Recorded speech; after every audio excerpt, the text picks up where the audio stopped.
Eh bien, bonsoir tout le monde. Ce soir, je vous présente la maquette en l'état de l'application Make Me Your Alter Ego. Comme elle est en cours de réalisation, nous allons nous intéresser essentiellement au niveau des règles du jeu. Je vais vous présenter un petit peu comment est structuré et ce à quoi ressemble le contenu de l'appli, et également le scénario. Donc on va aller directement maintenant aux règles. Vous avez accédé dans un premier sommaire qui lui-même va être subdivisé en d'autres sous-sommaires. Donc ce premier sommaire vous propose une présentation générale du système, le système des vins et des sangs, la fiche de personnages et les personnages pré-tirés. On va aller dans la présentation générale, ici, et on va arriver au deuxième sommaire, le sous-sommaire, qui vous propose de prendre connaissance du concept, des univers qui vont être proposés, un extrait d'une partie de jeu de rôle pour voir un petit peu comment ça se passe pour les personnes qui ne connaissent pas du tout le concept d'un jeu de rôle, et les actual plays qui justement sont également un excellent moyen pour les personnes qui ne connaissent pas de découvrir un petit peu comment se passe une partie. On va au niveau de la première page, le concept derrière le jeu de rôle. Et on arrive donc à ce style de mise en page. Alors déjà, première remarque, vous avez vu que j'ai d'abord accédé au sommaire, au sous-sommaire, au deuxième sous-sommaire et ensuite à la page. Ça fait plusieurs clics. Il va de soi, comme je l'ai annoncé dans ma communication, qu'il est possible d'accéder à n'importe quelle page en un seul glissé de souris. Et pour cela, il suffit d'aller dans le menu et vous accédez absolument à tout. C'est automatique. Voilà. Et ainsi de suite. Donc la mise en page, comment elle est réalisée? Vous avez cette colonne principale qui donc vous fournit l'intégralité des infos vis-à-vis desquelles vous êtes parti à la recherche. Et vous avez ici une petite colonne qui a un rôle très très important à jouer, que ce soit pour le MJ ou que ce soit pour vos joueurs en tant que MJ. C'est-à-dire qu'elle vous permet de bénéficier d'une part d'ambiance musicale lorsque vous-même lisez pour la première fois les règles, le scénario. Alors un petit exemple. Voilà. Et vous avez également un lexique qui permet d'approfondir certains termes ou expressions si vous n'êtes pas familier justement avec ce dont il a été évoqué dans les règles ou même dans le scénario. Voilà. Ça permet de conserver, on va dire, une certaine efficacité en termes de lecture, et dès que vous avez un petit problème de compréhension, ou si vous voulez vérifier, vous avez le lexique qui est là pour vous y aider. Voilà. Donc pour aller à la page 2, plusieurs moyens. On peut y aller par ici, on peut y aller en bas à la fin de votre lecture, ou on peut également y aller à ce niveau-là.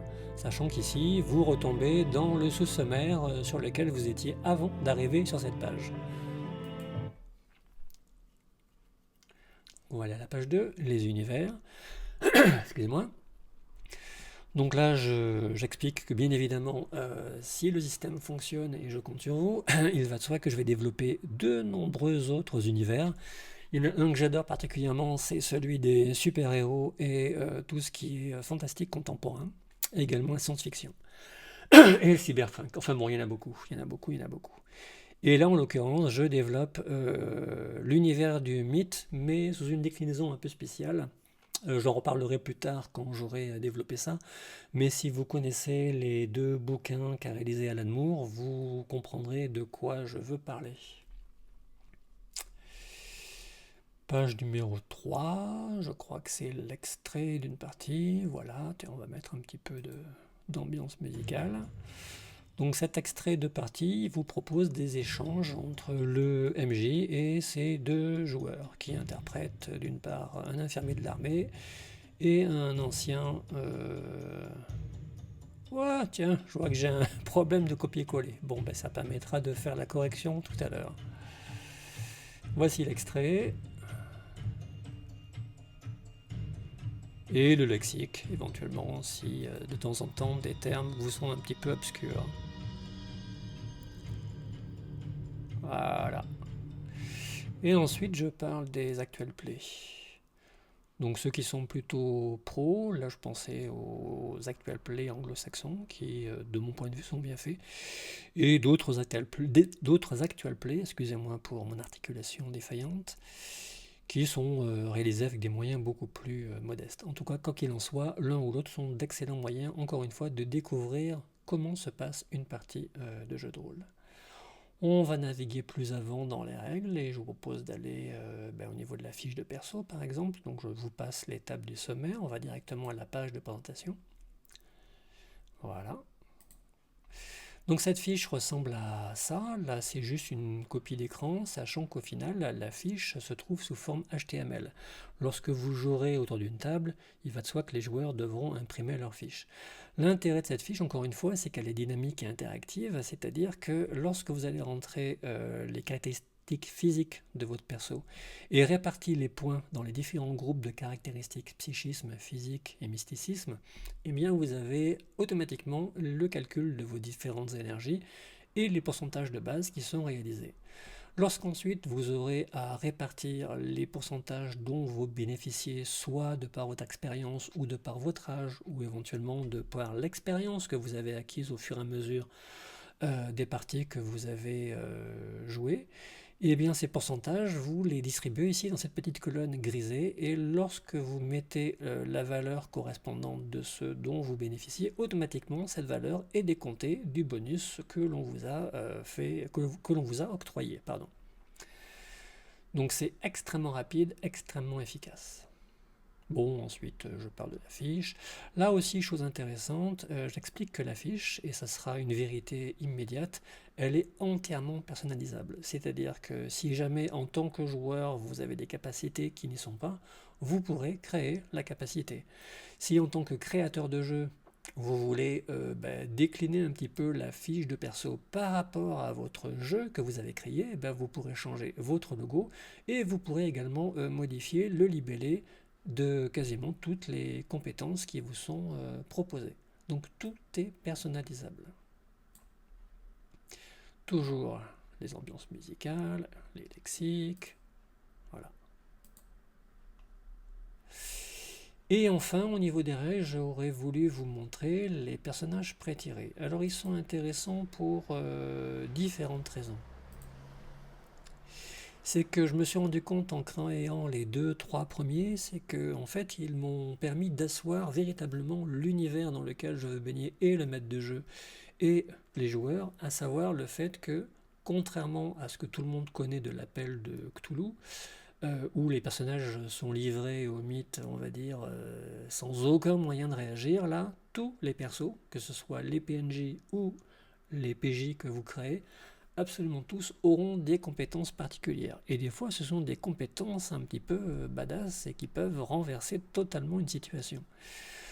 Donc je ne vais pas vous vanter leur mérite, je vais vous en présenter deux ou trois, juste deux, ça ira très bien. Le premier, donc lui c'est un psychiatre qui travaille à l'hôtel Bellevue. Si vous connaissez l'hôtel Bellevue de New York, vous saurez de quoi je parle. Donc ces fiches de PNJ, elles sont constituées de cette manière. Vous avez un historique de son passé, les grandes lignes de ce qu'il a vécu, ses aptitudes particulières, les faits marquants qui ont, comme son nom l'indique, qui ont marqué ou qui ont traumatisé le personnage dont il est question, et qui lui ont fait aboutir à ce que j'appelle sa mission de vie, à savoir ce à quoi il veut consacrer le reste de son existence. Et bien évidemment, son petit secret, voire ses nombreux secrets. Et en l'occurrence, lui, il a une relation sans le savoir avec une succube. Voilà. Ici, vous pourrez télécharger la fiche du perso en HTML. Vous avez les ambiances musicales de chacun des persos. Et vous avez encore toujours ce petit lexique qui vous permet d'approfondir ou de découvrir ce dont il est question. Voilà.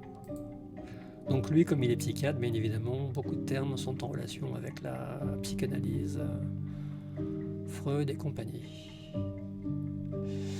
Le deuxième perso que je vais faire découvrir, donc encore une fois on peut y accéder à ce niveau-là, ou alors ici, ou alors par le menu.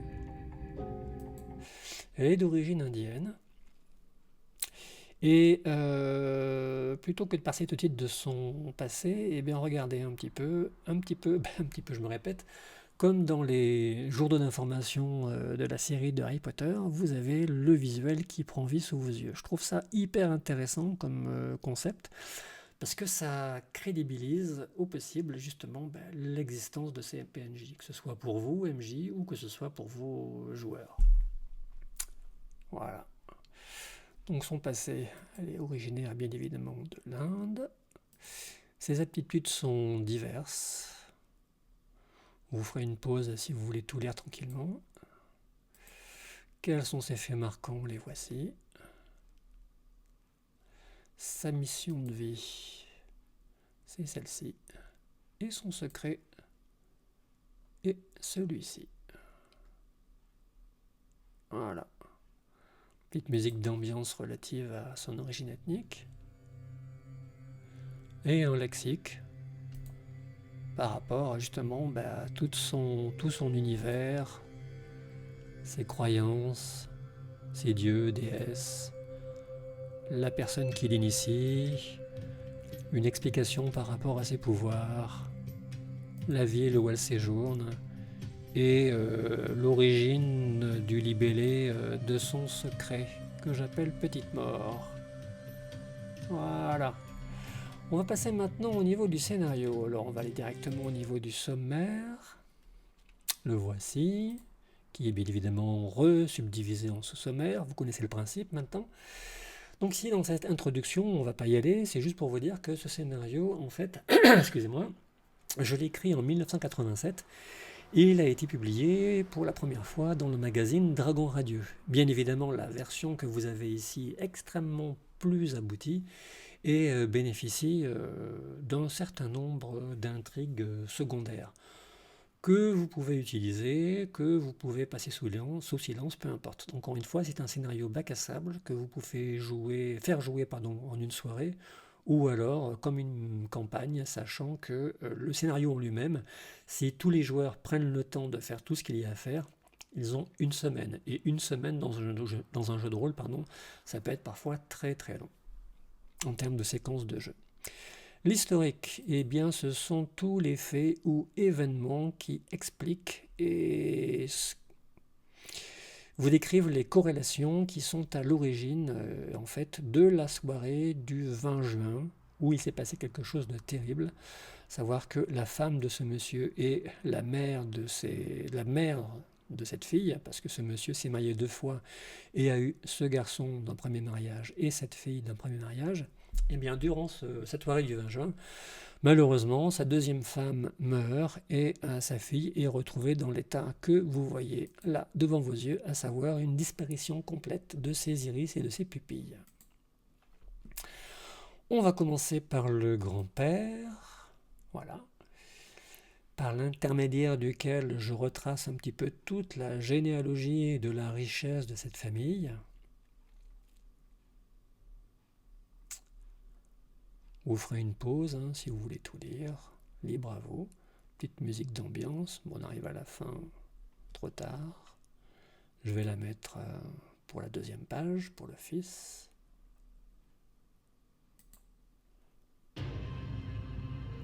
Quelque chose de plus doux peut-être.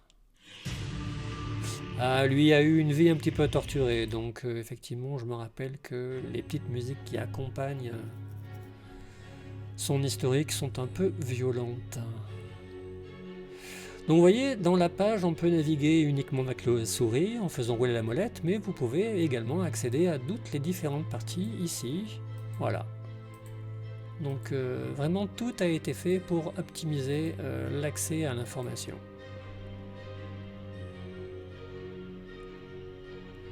Toujours le lexique, qui est en relation directe avec l'historique du personnage, du PNJ.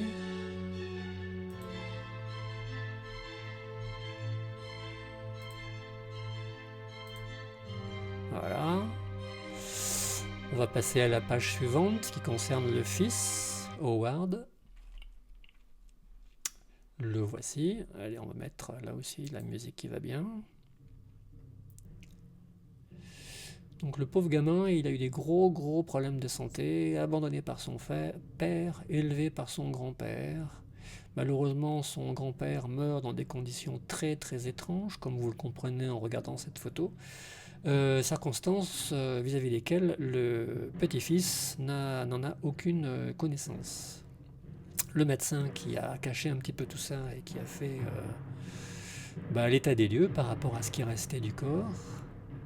La petite statuette que l'on a trouvée entre le matelas et le sommier du lit du grand-père, les funérailles du grand-père, suite auquel il rencontre une jeune fille qui, ma foi, est un peu spéciale parce que vous voyez que tout jusqu'à présent était en noir et blanc sépia et de temps en temps la couleur apparaît. Et bien pourquoi cette couleur ?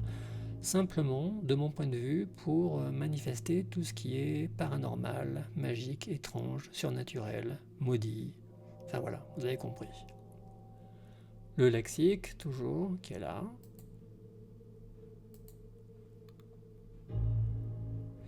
On va voir maintenant l'historique de sa demi-sœur, Jennifer. La voici.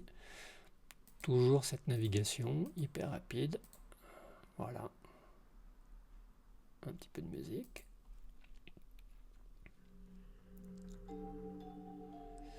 Donc une vie sans histoire, la jeune fille, et puis elle se promène un soir avec sa mère, et il se passe des choses, et elle voit des choses, et elle subit des choses. Et on la retrouve au petit matin dans cet état-là. Avec une capacité qui émerge, celle de créer des œuvres artistiques chargées de manière très négative et de manière très lourde. Enfin, c'est pas toujours agréable de contempler ces tableaux, vous voyez ce dont je parlais. Et le médecin psychiatre qui va être appelé à l'aide par son père et qui va faire l'interface avec les personnages joueurs qui vont être invités au manoir pour les fêtes de fin d'année de cette année 1920. Alors ensuite vous avez les historiques des méchants, non, je ne vous montrerai rien. On va aller ensuite au niveau du scénario en lui-même, donc la chronologie des événements à venir. On va voir le premier jour. Donc l'invitation présente d'abord ce PNJ qui est vraiment un rôle très intéressant pour le MJ. Deuxième jour, réunion avec les joueurs, pendant lequel justement le professeur, le médecin va leur expliquer ce dont il est question. Et plutôt que de vous éviter de revenir en arrière, vous avez ici un accès direct à toutes les informations connues par le grand public relatives à cette soirée du 20 juin et également relatif à la symptomologie de la jeune fille. Quelques conseils ensuite par rapport à l'équipement dont les joueurs devront s'équiper, parce que le nord de la Nouvelle-Angleterre, mine de rien, c'est un hiver continental, donc extrêmement rigoureux. Et comme ils auront à faire quelques excursions à l'extérieur, il va de soi que s'ils sont mal préparés, ils risquent en plus de leur arriver des petits problèmes. Un PNJ mécanique qui également va avoir un très grand rôle à jouer dans le scénario. Troisième jour, et je crois que je m'arrêterai là. Voilà. Donc c'est juste le petit trip pour la Nouvelle-Angleterre. Tout ce qu'ils sont obligés de traverser en termes d'épreuves. Allez. Vous avez également des bruitages ici pour vous accompagner dans la description du voyage. Et vous pouvez me faire arriver un blizzard si vous voulez.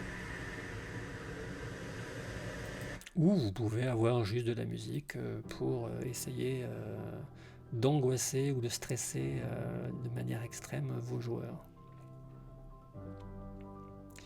Vous avez de la musique pour le voyage et vous avez de la musique pour la soirée. Parce que pendant la soirée, le père va donner quelques informations complémentaires qui sont ici.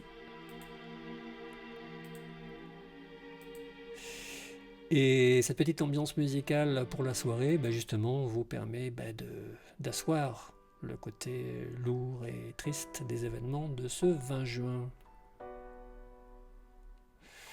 La jeune fille avec sa gouvernante d'origine chinoise, elle aussi est un personnage très intéressant à faire intervenir par le MJ. D'autres informations qui vont être communiquées pendant la soirée, etc. Voilà. Donc on arrête ici par rapport au scénario. Que puis-je vous montrer? Allez, juste pour vous faire saliver, j'espère. Comment sont proposées les fiches des PNJ? Eh bien, concernant les méchantes, voilà, il y a toute cette ribambelle de méchantes. Bon, la page est en cours de réalisation, donc elles ne sont pas toutes là. Et vous avez cette présentation-là, donc les caractères principales et le profil psychologique du perso, ses différentes capacités, son mari et ses capacités. Alors c'est un secret, mais tous les maris de ces femmes sont des zombies, je n'en dirai pas plus. La musique aussi qui est là, ou des bruitages, enfin voilà. Quoi d'autre? Mon scénario est ici. Les lieux, une présentation quand même de tous les PNJ qu'il va être possible de rencontrer et avec lesquels vous pourrez interagir. Voilà. Donc bien évidemment les membres de la famille Walter, le personnel du manoir, la police, le Coven, les habitants de Deep Folk et, eh bien oui, No Dance va faire partie de l'aventure. Et enfin les lieux.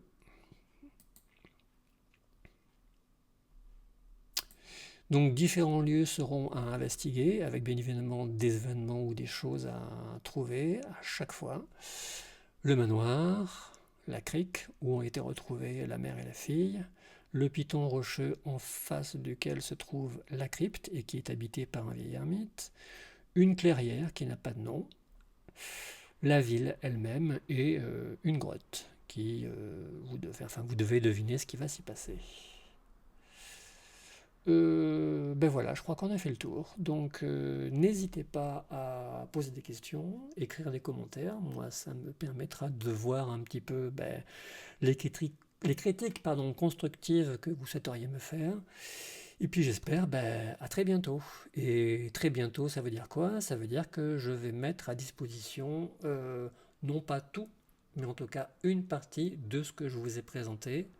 Ça sera gratuit et ça vous permettra de tester chez vous, sur votre ordinateur, l'utilisabilité, la jouabilité de ce système, en espérant que ça corresponde et que ça coche les cases de votre cahier des charges. A très bientôt.